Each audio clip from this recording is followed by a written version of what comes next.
我是上京城唯一的女将军。夜里准备入睡时，营帐里突然多了个自荐枕席的少年。少年跪在地上，低哑开口：“我愿意以身侍奉将军，只求将军放过我的心上人。”我愣了一瞬，眼前突然浮现出密密麻麻的红字。女配要是今天晚上敢睡了男主，明天就能被大卸8块。但是女配吃的也太好了吧！看着地上那个宽肩窄腰的身影，我吞了一下口水，摆手拒绝。少年眸光一暗，下一秒就将刀架在了我的脖子上。大家好，欢迎收看皮皮听书。看着脖子上的匕首，我只觉得心中气闷。这是哪来的道理？自荐枕席不成就要杀人灭口？刺客不语，抵住我的咽喉，要将我挟持出帐篷。我翻身还击，长缨枪擦过他的颈侧，几个回合后，他终于体力不支倒在了地上。好俊的功夫！若不是他身上受了伤，我还真不一定能够脱身。刺客很快被外来的兵士压制在了地上，一双星眸锐利，死死地盯着我。我将长缨枪架在他的颈侧，只需1寸的距离就可以刺穿他的喉咙。他的肩膀颓了下来，声音暗哑：“我可以死，但只求你放过他。”眼前弹幕滚动，完了，男主还是救不了女主。女主那么骄傲的性子，被掳进军营做军妓的话，恐怕现在已经以死明志了。我手上的红缨枪顿了顿，军妓，这可是沈家军的大忌。若是这些红字说的是真的，那就是有人在军营中顶风作案了。我上前一步，狠狠地掐住他的下巴，沉声说道：“你要找的人在哪？带我过去。”少年眸光一沉，转身出去，将我带到了一个营帐前。营帐戒备森严，里3层外3层的精锐把守。难怪他有这么好的武功，不自己去救人，反而是来冒险劫持我。见我过来，营帐边的精卫面上都露出了慌张的神色。我拦住了想要进去通报的士兵，枪尖一挑，营帐中的烟杂场面就一览无余地暴露在了我的面前。王校尉只着一个械裤，身上散发冲天酒臭，伸手撕扯一个美人的衣衫。我怒气翻滚，难怪京中传言我男女通吃。起初我还以为是本将军花容月貌，英气逼人，这才让众多男男女女都拜倒在我的戎装之下。没想到竟是因为有人借着我的名义行龌龊之事。心下一冷，我抬手拔出身旁小兵的佩剑，朝着王校尉的手臂狠狠砍了过去。鲜血喷出，人手落地，只听见帐子中的人发出杀猪般的嚎叫。我上前捂住那个绝色美人的眼睛，在她耳边沉声开口：“别看，脏。”美人愣了一下，暂时卸下了紧绷的身体。令我有些惊讶的是，眼前这张惊艳绝伦的脸上没有半分的惧色，反而是有几分隐藏不住的快意。果然有风骨。红字再一次滚动起来。风头都让女配出了，那男主怎么办？不过有一说一，女主这带着坚韧的破碎感真的太美了。我被红字吸引到眼前美人的脸上，眼前人眼尾通红，香肩半露，就连我一个女子一时间都有些看呆了。怀中的美人咬了咬唇，眼中露出几分不满。我这才回过神，扶着她的腰让她站了起来。她一起身，便朝着帐外浑身是血的少年跑去，在触及到少年身上的伤口时，心疼的连指尖都颤抖了。红字再一次沸腾起来。还好，女主没事，男主日后不会黑化了。高兴得太早了，男主以后可是会成为北漠大将军的人，到时候两军对垒，女配还不是死路一条。通过这些文字，我很快推理出了大致的剧情。我所在的世界是一本别人虚构的小说，男主叫江渡，是北漠将军的私生子，女主叫拓跋薇，是北漠皇室中最不受宠的公主。可就是这样一个不起眼的公主，竟也遭了皇兄的暗算，流落到了这个地方。按照原文的故事线，女主死后，男主披荆斩棘地杀回北漠，3年后变成了北漠最负盛名的武将。为了报仇，他劝说北漠皇帝对西京出兵，我与他在沙场相遇，被他枭首示众。经此一战，世人都称北漠将军江渡的武功乃是天下第一。就因为这个名号，这位天下第一的北漠将军不费一兵一卒，就保了北漠30年太平。而我存在的最大意义，就是为了成全一个天才的声名。思绪闪回，眼前精瘦的少年仿佛一把还未开刃的利剑，已经隐隐呈现出势不可挡的气魄。身旁禁卫开口：“将军，这个刺客如何处理？”暗军中的规矩，刺杀将军，其罪当诛。江渡与拓跋威俱是一惊，弹幕红字滚动：女配不会真的要杀了男主以绝后患吧？男主可是这个世界的气运之子，怎么可能会轻易死？只是以后会被报复得更惨烈罢了。我摆了摆手，勾起唇角。红字后面这些人真是狭隘，觉得我宋南星会想将日后的天才扼杀于摇篮之中。殊不知我出生于武学世家，3岁习武，缺的就是这么一块磨刀石。拓跋威红着眼睛求我饶他情郎一命，我俯身勾起他的下巴。我身边还缺个人伺候，要是美人愿意留下，我自然不会伤你情郎性命。江渡对拓跋威的情深意重，只要留下了他的心上人，哪里还怕拴不住狼崽子？我准备将拓跋威带回将军府时，江渡也巴巴地跟到了将军府门口，我便将他也留了下来。拓跋威被我留在内院，时刻在我的视线当中，就连晚上睡觉，他也得在我床边的小榻上。烛火摇曳，暮色四合，我身着中衣，躺在自己的床榻之上。美人站在房间内，有些拘谨地揪着自己的领口。都说北漠民风彪悍，我看却不然，这个北漠公主不就羞涩得紧吗？心头一动，我将自己的被子掀开一个角，邀请道：夜里更深露重，睡在小榻上可能会冷，不如和本将军一个被窝，本将军体热，自然不会让你冻着。拓跋威面上更红，揪着自己衣领的指尖发白，一时间说不出话来。眼前红字翻滚，男主都还没这个待遇，女配还肖想上了，不会真和传言中那样男女通吃吧？想都别想，女主是男主的。嗨，其实我是真的怕他会冷。意识到玩笑有些过了，我装作若无其事的样子，摆摆手。好了，本将军不看你，赶紧脱衣服睡觉吧。夜深，月光洒落一地，窗外的几缕冷风吹到我的脸上。我轻手轻脚地关上了窗子，转身看见拓跋威蜷缩在小榻上微微发抖。美人哪里都好看，就是身量有些高，这小榻对他来说都有些短了。我将床上的被子轻轻盖在他的身上，无意间碰到他裸露在外的皮肤，他猛然睁开了眼睛，掐住了我的手腕。他的力气比寻常女子大些，我一时不察，手腕被抓得生疼。之前经历过那般的事情，如今这般防备也是正常。我松开手，软声开口：你被子没盖好，小心着凉。烛光燃起，暖黄的烛光照亮了我手腕上的红痕。拓跋威盯着看了许久，才在我躺在床上的时候轻声开口：对不起。我故作大方地摆了摆手：没关系，女子力气大也不是什么坏事，要不是你身强力壮，恐怕那天就撑不到我去救你了。月光洒落，在地上破碎成光点，一夜好眠。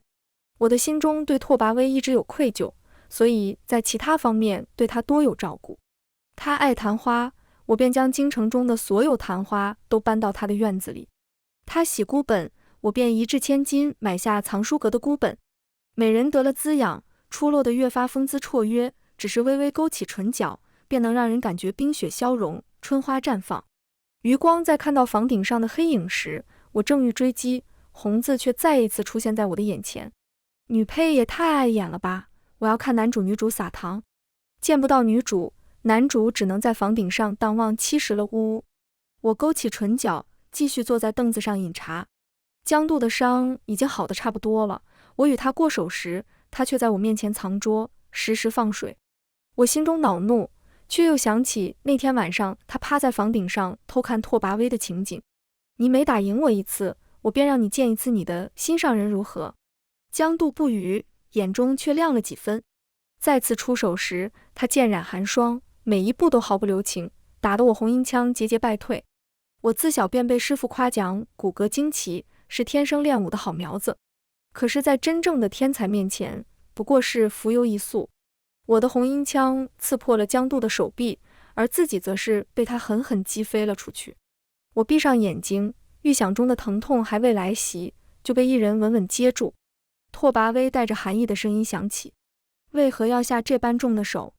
红字翻滚，女配被女主兴师问罪了，活该，明明只是比武，女配却将男主的胳膊伤了那么长一条口子。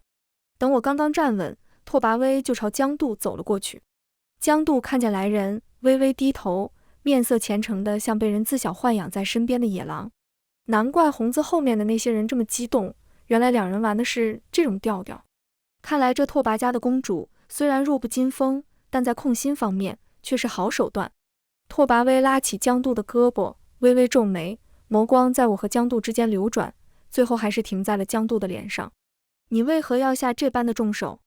我心中猛然一震，他质问的人竟然是江渡。其实江渡看似流血，但不过是浅浅的皮外伤罢了。而我若不是被拓跋威接住，恐怕真要伤筋动骨100天了。我心中一软，走到一旁的凉亭之中，给两人留出独处的空间。从我的角度看过去，花影错落，璧人成双。江渡伸手轻轻拂去拓跋威头上的花瓣。尝到了这次甜头后，江渡与我练武更加认真。每次输给他后，我都会认真反思，甚至到了月上柳梢都没停止练武。功夫不负有心人，我感知到自己与他的差距在一点点缩小。又一次演武过后，沈度收回剑鞘，眼中的肯定之色一闪而过。你进步得很快。我背过身偏头回他。是吗？那你可要努力了，别等哪天我真的超过你。后面的人犹豫了一瞬，随后哑声开口。你能不能离他远一些？红字翻滚。男主占有欲太强了，这是在警告女配吗？我知道他说的是何人，于是扭头看他。我以为自己少年人的眼中会看到隐忍的醋意，可是沈度的眼中为何会有一丝怜悯之色？真是让人火大。上京城的武将经常会一起打马骑射，我的武功在这段时日进步很多，在众人的对比之下一骑绝尘。于是西山的剿匪，北都的平乱，都落在了我的身上。事情办得漂亮，圣上给了赏赐，一时间我这个上京唯一的女将军风头无两。他们说我虎父无犬女，有先父遗风，可是我却忘了，一人过于突出，如同木秀于林，风必摧之。被文官们集体弹劾时，我正在院中练枪。6旬有8的监察御史来我府上吃酒，睁着迷瞪浑浊的双眼说他可以帮我证明几句。只是听闻我府上前些时日得了一个绝色美人。拓跋威出来倒酒时，监察御史的面色突然愣住，眼神中满是惊艳。他想要伸手去碰拓跋威的手，却被后者嫌恶地躲开。监察御史面色一沉。宋将军，你这是什么意思？我将酒水狠狠泼到他的脸上，声音冷然。若是我宋南星的前程需要用女子的罗裙来换，那我宁可不要。好得很。御史大夫愤然离去。我过去行事张扬，不喜结党，在文官中树敌不少。如今武艺又在上京一骑绝尘，武将们也看我刺眼起来。直到京城传来消息，王校尉死了。他失了一臂，被人一箭穿心，钉在雕花屏风上。监察御史断言，整个京城有这个能力的就只有我一人，而且凶手使用的无名剑法和我在那日骑射中所用的一致。可是那套剑法是我在和江渡演武中学来的，如今却成了我杀人的铁证。皇宫的禁军已经将将军府围了个水泄不通，直言在事情未查明之前，我不能离开将军府半步。可当天晚上，我的院子燃起了熊熊大火，偏生我还喝下了丫鬟送过来的茶水，浑身像是被下了软筋散一般动弹不得。一切都太过于巧合，我心中有了一个可怕的猜想，这是圣上想要我死。我今年不过19岁，可武艺已经冠绝京城，荣耀在年轻一辈的武将当中锋无可锋，再过上几年时间，势必会功高震主。如今国内外安定，君主便迫不及待地想拔掉我这根生长在利刃上的荆棘。黑焦的烟尘涌入我的鼻腔，我的意识也渐渐模糊起来。火光滔天之间，我看见了一黑一白两个身影，应当是我快到了地府，黑白无常已经来锁魂了吧。可是那道黑色的身影却为我抵挡下马上要掉下来的房梁，而那道白色的倩影满脸焦急地来到我的身旁。我苦涩地勾起唇角，我还以为江渡和拓跋威已经离开上京了。拓跋威来到我的身边，伸出微凉的手指碰了碰我的脸。我扭头避开他的触碰，却被他强硬地抱在了怀里，往火场外面跑。等到安全的地方时，他的头发已经被烧断了几缕，就连衣衫也变得破碎。我指尖不小心一勾，上半身的衣衫几乎完全脱落。红字继续翻滚起来，模糊住了我的眼睛，只是如今都变成了我看不懂的字符，密密麻麻的，但我还是清楚地看见了，这个衣衫半退的美人是个男人。我失去了意识，昏迷了很久。睡梦中，我又梦见自己幼时许下的誓言，希望能成为天下第一的将军，做燕国最锋利的刀。梦境压缩回环，我又梦到了被江渡枭首在战场上的那天。梦境极为真切，我的头颅落在地上，一双不甘的眼睛死死地盯着我，苦涩的药汁灌进我的喉咙，打断了我的噩梦。我费力地睁开了眼睛，拓跋威坐在我的床边，温凉的手附在我的额头上。我听见江渡的声音从门外传来：“七皇子殿下，人醒过来了吗？”梦境中被枭首的语句仍在心头，我不受控制地打了一个寒战。拓跋威轻声开口：“你终于醒了，可有什么地方不舒服？”我费力地起身，拓跋威那张平日里不悲不喜的眼中满是担忧的神色，他想伸手来扶我。我狠狠推开他，心中满是被欺骗的苦涩。他眼中的受伤之色一闪而过，语气中带着几分安慰：“以后上京城再也没有沈将军了，南星，你不必害怕那些人在对你动手。”我的目光落在江渡身上，他却不敢对上我的眼睛。他知道杀了王校尉之后我会死的，他明明会那么多种武功，却偏偏用了我从他那里学到的无名剑法。前世今生算起来，他倒是杀了我2次。现在想来，我不由得觉得自己可笑，本想将江渡养在身边作为磨刀石，可如今却被这块磨刀石反噬。别说是天下第一了，就连宋南星这个人都彻底的消失在这个世界上。我被2人带回北漠皇宫，才知道拓跋威原本就是北漠的皇子。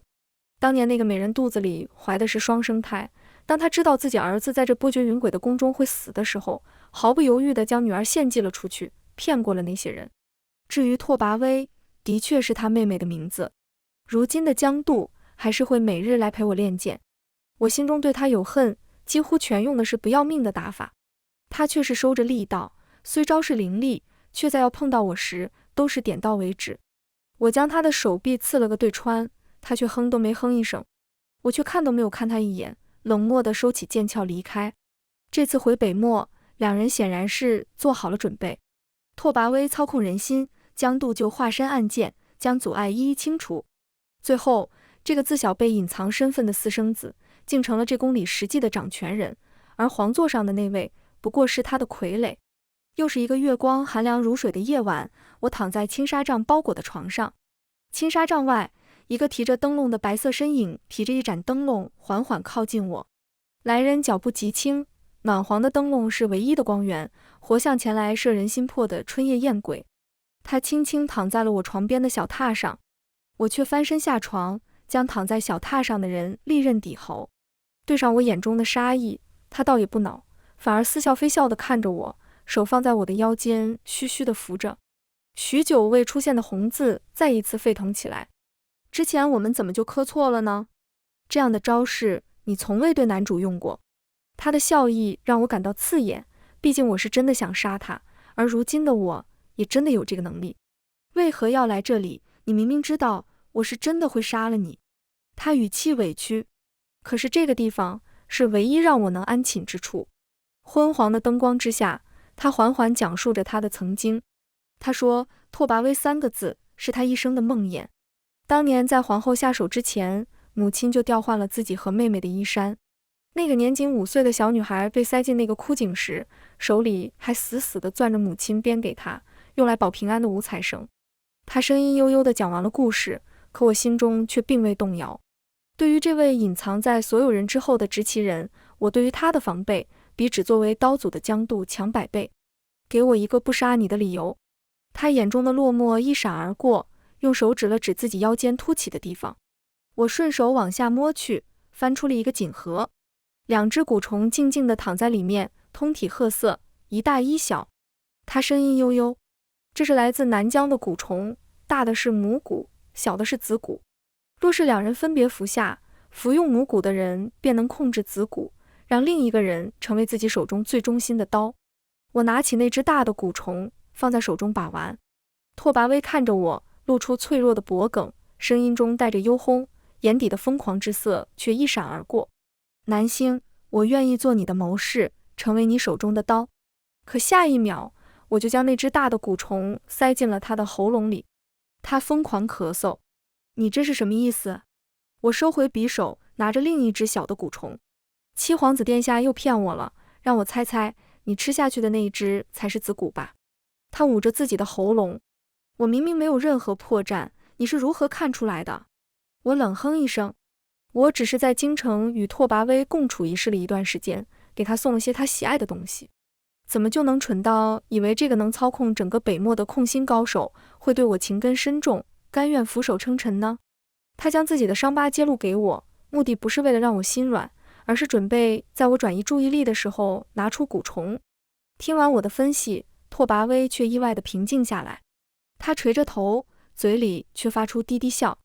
我以为武将都是江渡那般单纯的人，但你确实不同，我愿赌服输。拓跋威在抬眼时，眼中竟多了几分不一样的情愫。红字翻滚，这次的风向却彻底转变了。女配姐姐也太飒了吧！我收起我之前的偏见，我之前说的都是什么蠢话啊！拓跋威突然开口，声音中竟带着几分虔诚。宋将军，做这天下的执旗人吧，我愿意做你手中的刀。江渡被刺穿手臂的第二天，还巴巴地到演武场来找我练功。我有些意外地看着他。你不怨我？看惯了拓跋威，在看江渡的时候，竟感觉到了他身上的一丝憨气。你说过，练武不可荒废一日，而且你最近马上就要突破了，我怕耽误你练功。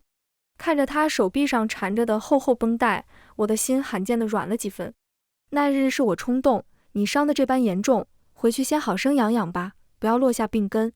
我的话是真心的，就算那日我杀了江渡，也不会有任何用处。而我的目的也并不是为了杀他泄愤。江渡的眸光颤了一下，我看见他的眼尾爬上了一丝红意。他赶紧背过身，离开时还是忍不住开口。其实那天杀人的时候，我不想用那套剑法的，可是……江渡话还未说完，就被拓跋威阴沉着脸匆匆打断，就连人也被几个工人连拉带拽的找理由推出了演武场。我背对着拓跋威，负手而立。天亮了，不知道燕国那位皇位还坐得安稳吗？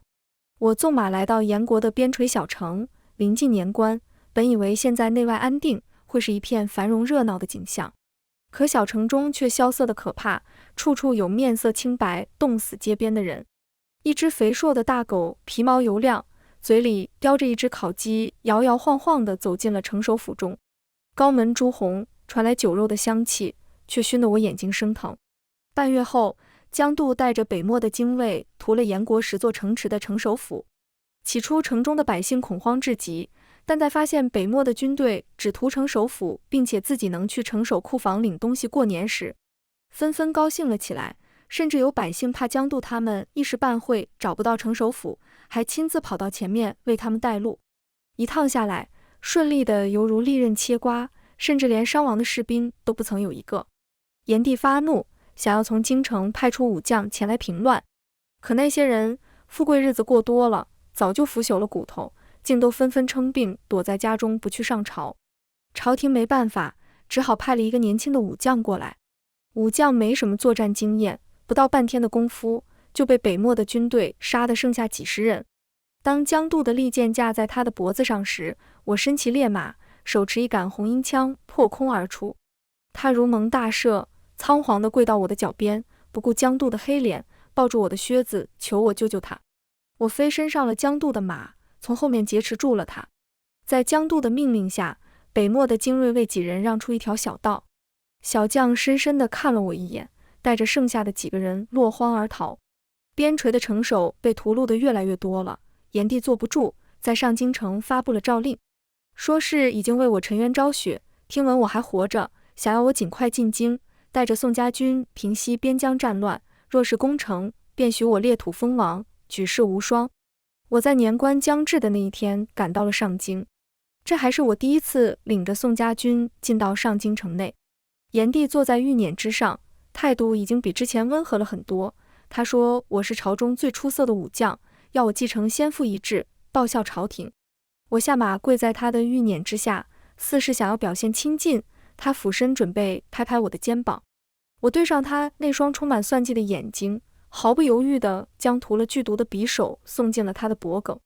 等金无畏和御林军反应过来时，宋家军已经先一步出手了，他们被打了个措手不及。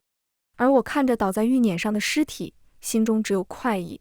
1个月前，我在边陲小镇见到了和父亲当年一起打天下的老将军，他双目涣散，蓬头垢面，本应该是在上京城封侯拜相的年纪，却完全沦为了一个乞丐。我颤抖地开口：李伯伯，你不是告老还乡了吗？他的情绪突然激动起来。你认识我，你是宋家丫头。他眼神亮了一瞬，随后又暗了下去，疯癫道：卸磨杀驴，过河拆桥，这都是我的报应。这天下原本就不是那个小人的。我心中一惊，紧紧按住他的手。你这话是什么意思？是严烈杀了宋敬，取而代之当了皇帝，是我知情不言，是我手鼠两端，知道这些事的人都得死。我突然想起5岁那年惊蛰，那时大军回来时，唯独不见我爹。他们说我爹战死沙场了，后来严烈就当了皇帝。他说我爹是他出生入死的兄弟，我爹死了，我便是他的女儿。10几年的时间，他将我培养成了一把最忠心的刀。可怜我白白为贼卖命多年。我让人秘密去查了当初告老还乡的那批人，无一例外的都毫无音讯，就像是人间蒸发一般。我亲手弑君，和炎帝一起来的文武百官无一个敢言，个个都哆哆嗦嗦地跪在地上，人人自危。就连自称朝廷脊梁的监察御史，仅仅是被我看了一眼，6旬有8的年纪，直接被吓尿了裤子。我皱了皱眉，从地上拿起已经死去的御林军的佩剑，直接给了他一个痛快。为人严正儿子，却当街强抢民女的林太尉，杀！10亿千户，却霸占良田的赵将军，杀！每次审案都能在1炷香之内完成的京兆尹，杀！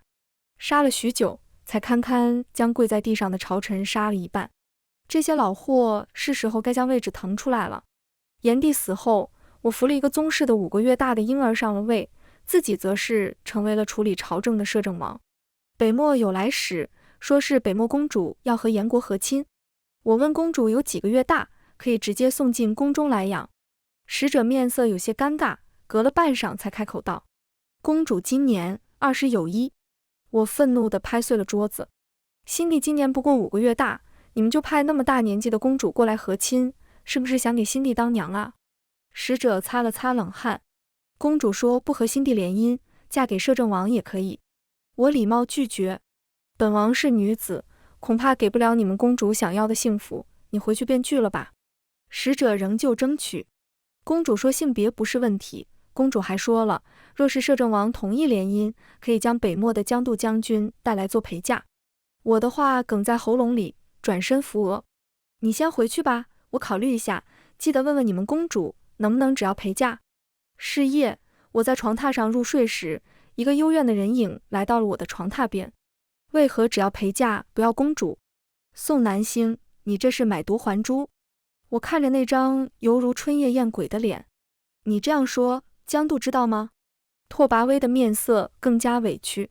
我恶劣地勾起唇角。可是我觉得江度那种呆呆的小狼犬，比你这种黑芝麻汤圆更让人安心了。眼前美人嗔怒，我都已经服下蛊虫了，你还是不信我？拓跋威死皮赖脸嫁进来的那天，给自己布置了10里红妆的大场面。江度被迫跟在他的花轿边，被包装得像个小礼物一样。京城人都道本王好福气，不管男女，都拜倒在本王的长缨枪下。想起御书房中成堆的奏折和文书，我看着拓跋威，眼神中的笑意又多了几分。他有些激动地捧起我的手。摄政王就是嘴硬，明明心里还是有我的。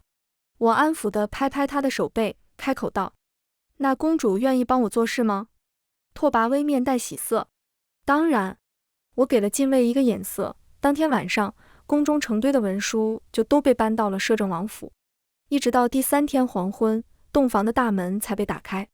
我神采奕奕地走了出来，身后跟着的则是顶着2个大黑眼圈、脚步虚浮的拓跋威。院中的小丫鬟个个都羞红了脸，窃窃私语说摄政王真是厉害，就连昨天晚上都一直听见北漠公主的声音，时而叫骂，时而哀求，真是让人脸红心跳。江度一袭黑衣劲装，刚刚练武回来，在看到我和拓跋威时，目光有些怪异地停留在我的拓跋威的脸上。直到拓跋威扶着腰让江度扶着自己回去休息时，江度才反应过来。临走的时候还瞪了我一眼，驴也不带这么用的。江度似乎误会更甚，半晌后才干巴巴地安慰道：主子你不是习武之人，一时虚弱也正常，回去好好锻炼锻炼身体吧。江度成为了我的人形沙包，每天晚上睡不着时，我都会找他偷偷练功。尽管我还是打不过他，但做执棋者已久，我已经不执着于天下第一的虚名了，只是在锻体上有了很大的进展，有时甚至和江度练武一夜，第二天清晨还容光焕发。江度黑着眼圈走出院子时，拓跋威将话原封不动地嘲讽了回去：北漠将军不是万中无一的武学奇才吗？怎么也如此虚弱？看着江度吃瘪的脸色，拓跋威恶劣地勾起了唇角。我坐在石凳上，静静地看着他们斗嘴，和风吹过，梨花缓缓落在了地上，满地清白。全文完，皮皮听书，感谢您的观看，每天上新精彩小说，喜欢就订阅吧。